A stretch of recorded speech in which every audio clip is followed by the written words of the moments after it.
Quels sont les comics qu'il ne faut pas rater chez Panini Comics en juin 2025? Quels sont les titres que je vous recommande? Quels sont ceux que vous allez peut-être acheter? En tout cas, nous allons partir de cette liste proposée sur le site de Panini et sur leurs réseaux sociaux et vous extraire quelques titres qui vont faire l'événement et qui peut-être vont se retrouver dans votre collection. Vous le savez, Panini sort chaque mois des dizaines de comics. On ne peut pas tout prendre et on est peut-être là pour vous guider et peut-être là pour vous orienter, en tout cas pour vous aider à faire le tri. Je vais donc pointer du doigt quelques titres qui ont retenu mon attention et je vais vous dire pourquoi ces titres méritent un coup d'œil. On va commencer avec un omnibus, et oui, une fois n'est pas coutume, l'omnibus Le Gant de l'Infini. Ça vous dit quelque chose? Le Gant de l'Infini, eh bien oui, c'est cette saga qui a été adaptée, en tout cas très librement, par Marvel Studios avec les Gemmes de l'Infini, Thanos et tout ça.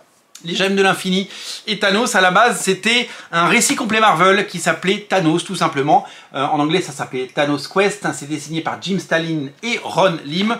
Moi, j'ai une affection toute particulière. C'était tout simplement la quête de Thanos qui allait chercher les Gemmes de l'Infini. La quête de Thanos dans un récit complètement magnifique. À l'époque, on n'était pas trop coutumier des sagas cosmiques chez Marvel au début des années 90 et on en a pris plein les mirettes, surtout qu'il y a eu une succession de différents événements. Le premier s'appelait donc The Infinity Gauntlet, le gant de l'infini, et ça a été notamment réédité dans cet album où on retrouve 3 épisodes par le fabuleux George Pérez, puis une conclusion de run par donc Ron Lim qui avait déjà fait la quête de Thanos. On y retrouve tous les éléments clés que vous verrez dans les films Marvel Studios. Beaucoup de qualité. À l'époque, ça a été fou, totalement fou de lire et de découvrir ça. C'était vraiment quelque chose de totalement épique. À l'occasion donc de la ressortie, non pas dans un format comme ça, parce que là vous avez la saga complète de la saga de l'infini, vous n'avez pas évidemment tous les épisodes qui vous seront proposés, Marvel et Panini édite un omnibus avec non seulement ces 2 sagas, mais aussi plein d'épisodes publiés à côté, des épisodes issus des séries Silver Surfer, des séries Gardiens, non pas Gardiens, mais des séries Adam Warlock, etc. Et donc ça va être un omnibus complet qui va couvrir toute cette période. Il y aura un deuxième omnibus qui a été annoncé à l'occasion des Big News, avec le deuxième partie qui s'appelle La Guerre de l'Infini. Il y aura même une troisième partie, puisque Infinity Crusade, la croisade de l'infini, a conclu cette trilogie. Donc en gros, on va avoir 3 omnibus. Donc si vous avez déjà... Alors, vous savez, c'est comme tous les événements. Il y a la saga principale, Civil War, il y a la saga principale, et à côté, il y a une ribambelle d'épisodes.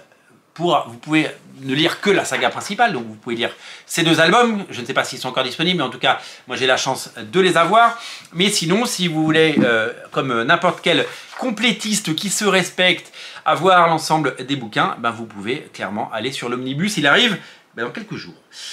Au niveau rayon Wolverine, je vous invite à découvrir Wolverine Revenge, qui a été traduit, ça s'appelle Wolverine Vengeance, bien sûr, et c'est donc la mini-série de Jonathan Hickman et Greg Capullo, qui était l'événement de l'automne dernier aux États-Unis, qui s'est terminé en tout début 2025. 5 numéros, le retour de Greg Capullo et le talent de Jonathan Hickman dans une mini-série qui... Alors, je vais être très honnête avec vous, j'ai pas adoré cette mini-série. Je pensais qu'avec 2 auteurs comme Hickman et Capullo, on aurait pu pousser le curseur un peu plus loin et avoir quelque chose de mieux, clairement, je peux vous le dire.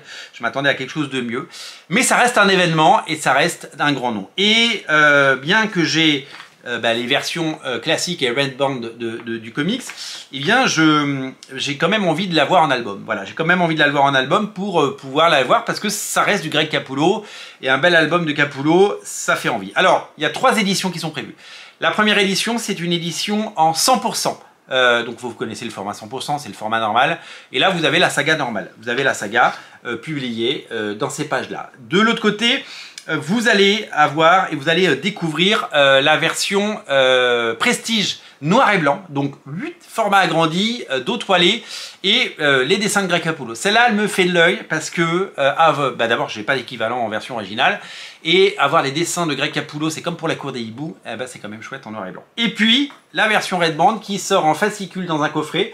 Alors ça tape un peu, hein, on est autour de 36 €, mais c'est une occasion de découvrir la version avec des pages en plus et du sang en plus. Voilà, donc il y a vraiment des pages en plus que vous allez découvrir avec des tripes et des choses. Alors évidemment que cette version Red Band, elle a fait beaucoup parler.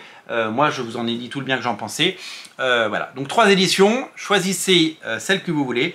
Mais en tout cas, vous êtes maintenant au courant. Un Deluxe aussi qui va attirer mon attention, c'est le Secret Wars, les guerres secrètes 2. Vous savez, il y a quelques années, Panini a réédité les guerres secrètes en Deluxe. Eh bien, il va y avoir un nouveau Deluxe avec les guerres secrètes 2, avec notamment le Bibi, le Beyonder. Et oui, une saga publiée chez Lug à l'époque, qu'on avait tous adoré. Donc, les guerres secrètes 2, enfin réédité en Deluxe. Et ça fait quand même super plaisir. Chez Mark Millar, eh bien, si vous êtes fan de Nemesis, sachez que le prochain volume de Mark Millar, qui s'appelle Nemesis Rogues Gallery, arrive eh bien, ce mois-ci, à la fin du mois. Vous allez découvrir donc, le nouveau chapitre de Nemesis qui se passe après Big Game. Donc, il faut avoir évidemment lu les événements de Big Game pour pouvoir suivre tout cela. Et enfin, on sera très content de découvrir ou redécouvrir, alors je ne sais pas s'il n'y a pas une erreur, mais en tout cas, je trouve ça hallucinant. Providence d'Alan Moore revient. Souvenez-vous, c'est sorti, Providence, dans des omnibuts, hein, cette collection d'omnibuts, grand format, dos toilé, 720 pages. Et là, ils annoncent Providence, donc d'Alan Moore réédité, alors avec un peu moins de pages, on n'est pas sur 720 pages, on est sur 600 et des bananes, donc il y a 50 pages en moins, on va dire. Et 656 pages, donc c'est ça, il y a 70 pages en moins, donc c'est certainement des bonus, hein, c'est pas des pages de BD, et seulement 35 €. Donc le format devrait être, j'imagine, différent, mais c'est incroyable de se dire que, alors que ce bouquin coûtait, je crois, 90 balles hein, à l'époque, eh bien on a un bouquin à 35 balles sur Providence qui arrive, donc on sera vigilant à sa sortie et on essaiera de guetter un petit peu ce bouquin parce que je trouve ça vraiment pas cher, 35 balles pour 650 pages. J'avais compris qu'il en faisait que 300, mais j'ai vu marquer 656 pages, donc je suis un petit peu halluciné. Mais il y a peut-être un loup et on verra, peut-être que ça sort en 2 tomes. En tout cas, Providence d'Alan Moore revient. Ça coûtera certainement moins cher que la très belle édition que j'ai entre les mains, qui je crois est toujours disponible. Providence et Alan Moore, ça touche toujours un public assez large. Voilà pour ma sélection de titres pour le mois de juin 2025, et on se retrouve pendant tous les jours évidemment sur Radio Comics, mais on se retrouve pour en parler quand on les aura dans les mains, bien sûr, pour pouvoir profiter de ces sorties. Merci à vous d'être aussi nombreux à regarder Radio Comics, merci pour votre fidélité, et n'oubliez pas de vous abonner, abonnez-vous à la chaîne pour ne rien rater. Merci à vous, salut.